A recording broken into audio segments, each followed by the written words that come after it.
My name is John Passfield. The title of this reading will be Shakespeare and Cleopatra, Video 30, Cleopatra and Interpretive Imagery. This is my novel, Shakespeare and Cleopatra, My Life is Not My Own. Here's the summary. Cleopatra is dead, hovering between life and the afterlife. By some strange process, she becomes aware that a playwright is telling her story. Who is this Shakespeare? What does he know about her? What kind of Cleopatra does he intend to create? He seems to be unaware of her presence, but perhaps if she talks to him as he writes, she can exercise some control over the story of a life that she fears is no longer her own. Well, she doesn't know what play he's writing, what kind of Cleopatra play he's writing. She knows he's writing about her. But what kind of play? It could be a cruel, angry, bitter play against her, or it could be kind, but she doesn't know. Well, we know that William Shakespeare is writing Antony and Cleopatra. I'm the writer, you, the reader, know that it's a pretty darn good play. It's one of the greatest plays ever written. But she doesn't know that, so she's worried all through the novel about what kind of play Shakespeare is writing. Generally speaking, the poetic novel has two categories of imagery. The first image category is the imagery which is suggested by the information of the surface story, in this case, the life and afterlife of Cleopatra. The second image category is that of the fictions that the main character creates in order to stimulate thought by comparison and contrast between her own life and the imagery of her imagination. One of the categories of fictional imagery for Cleopatra, the main character of this poetic novel, is what I call anthems. There are 12 anthems in the 16 chapters of thought in the mind of Cleopatra, and each has 4 verses. I will read a selection of these anthems and then talk about the way in which Cleopatra's mind, at the deepest levels, is employing imaginative imagery, interpretive imagery, in an attempt to evaluate both her past life and her present situation. So, let's have a look at these anthems then. The first anthem starts on page 4.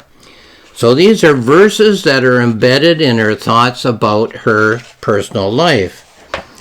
A mirage will try to keep its secrets.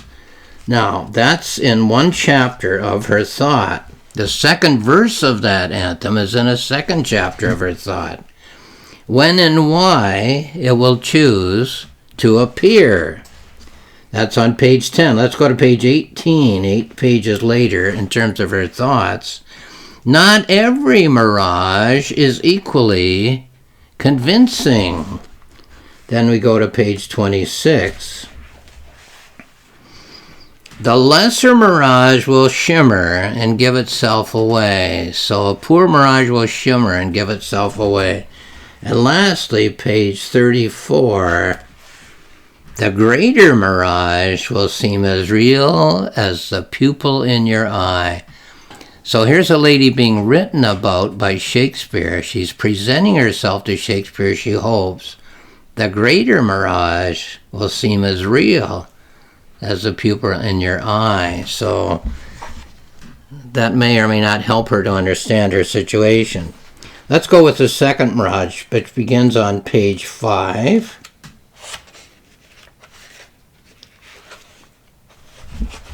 Here it is.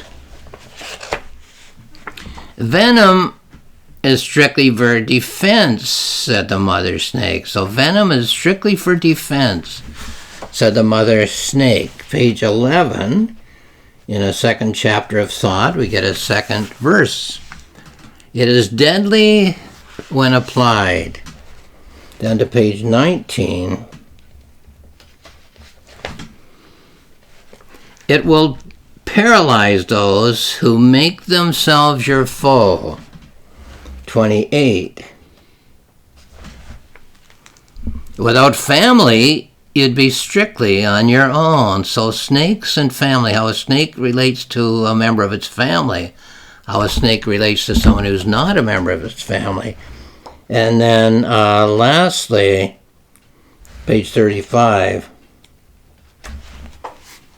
Each sibling waited for the other to make the first move. So what's the relationship between Shakespeare and Cleopatra as it relates to this little verse about snakes and how they relate to one another? Well, that's for her to figure out. This was designed to help her to figure out her relationship with Shakespeare. Page 7. She was surrounded by a troop of soldiers. Page 14.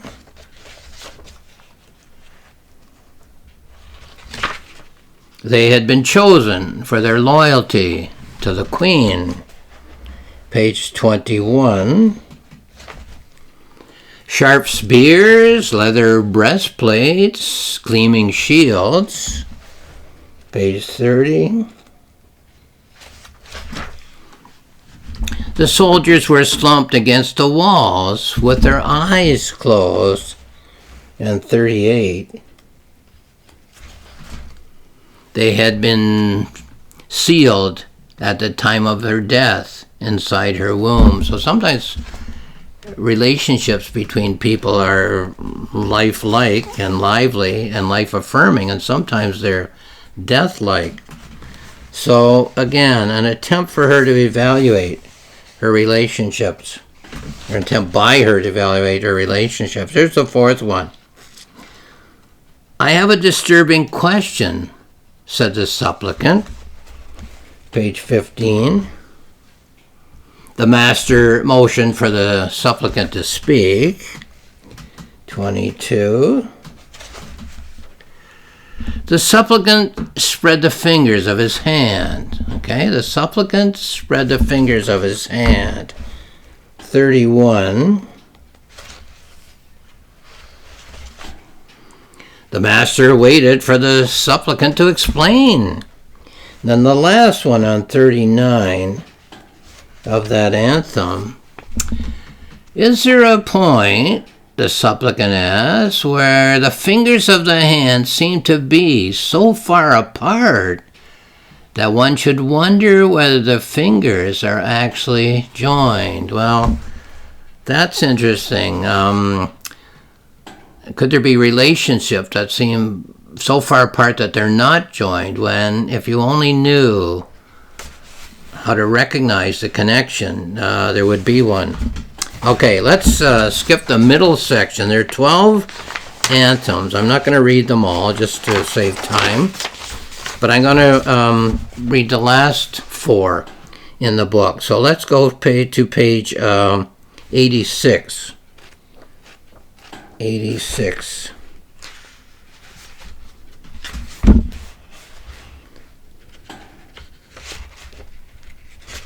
Okay, which is in the 11th chapter of Thought of Cleopatra. There's one verse of each of these anthems in every chapter of Thought. There was blood on every ray of sunbeam. 94. Some drops of blood fell off as the sunbeam shone. 104.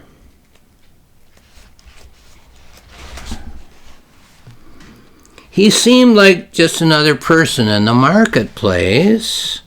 112. The sunblood landed on his head as he walked along. And then page 120. He clutched a precious parcel under his arm. So a man walking through a marketplace with a precious parcel on under his arm, and a drop of blood drips off a sunbeam and lands on his head. A very special person, perhaps. Page 87, we're going back now to pick up the second anthem in these final chapters. Page 87. 2 birds flew by one day.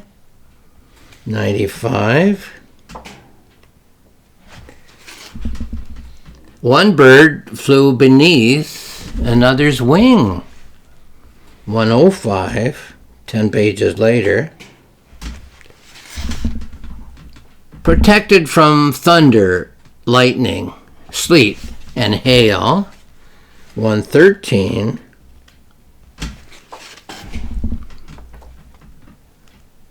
A day later, the birds flew back again. And then 121,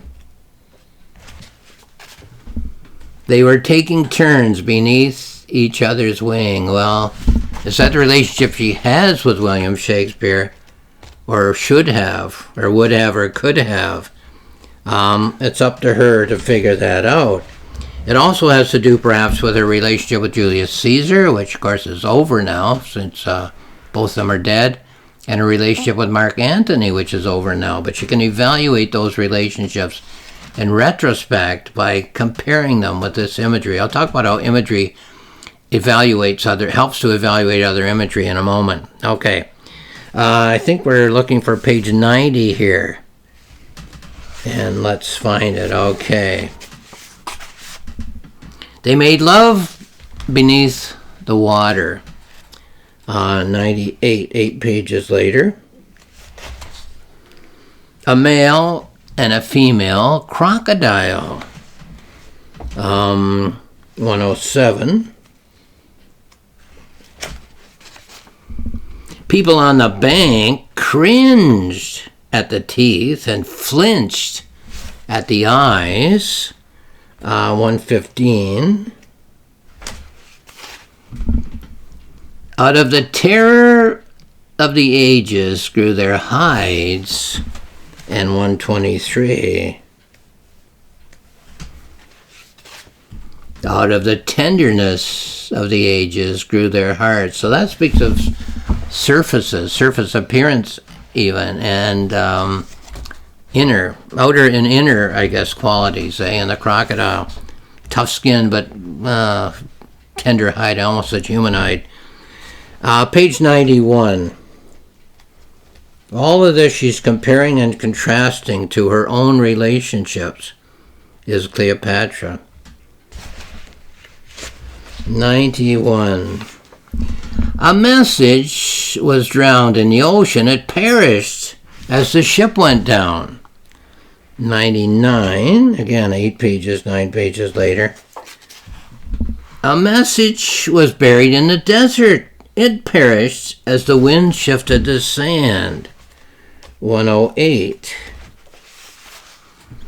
Messages bounce off ears. Messages bounce off eyes. 116.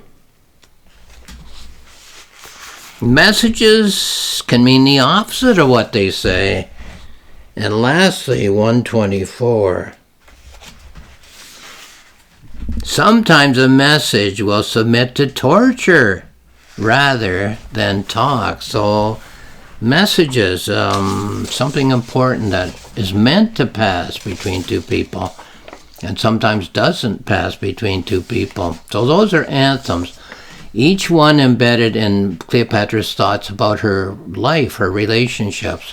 Thinking is done with the mind. Literature seeks to capture and explore the workings of the human mind in ink and paper. The mind thinks in visual imagery. The writer seeks to capture this process in verbal imagery. The mind has categories of imagery by which it thinks. As a writer, I devise and label categories of imagery which I fear are analogous to the categories in which the human mind thinks.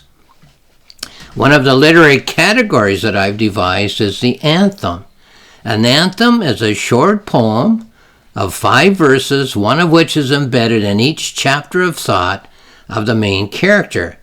And just as I devise categories of literature to emulate the workings of the human mind, so too I think of human activities as analogous to the workings of the mind. So, if we think of the information of the life of Cleopatra as a sheet of ice with a number of colored curling rocks on the surface, we can think of the anthem imagery as a set of curling rocks of a different color.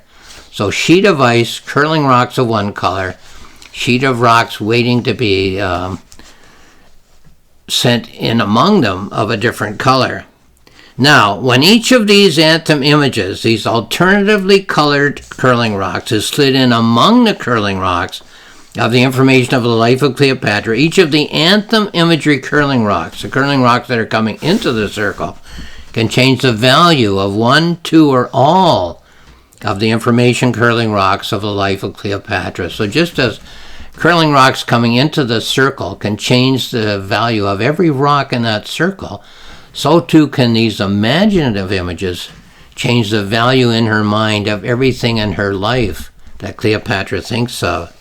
And just as a curling game proceeds by a constant changes in the value of the rocks on the ice, depending on the bumpings and the resultant changes of place that they undergo, so also does the game end with an evaluation of all of the rocks, some of which have been discarded, knocked out, some of which have been demoted in value, and some of which have been increased in value. So in terms of the workings of imagery in the human mind, and the attempt to indicate those workings in the ink and paper of literature, one color of imagery, the color of the life experience, in this case the life of Cleopatra, is constantly being buffeted and moved, is constantly being raised in value and lowered in value by another set of imagery. The imagery is such deepening imagery categories as the anthem minor cycle of imagery. Where the game analogy falters, though, is too simplistic, is that a work of fiction, unlike a game such as curling, doesn't have a simple ending with a total of value. A complex work of fiction is a different book for every reader, and is a different book for a single reader at different times.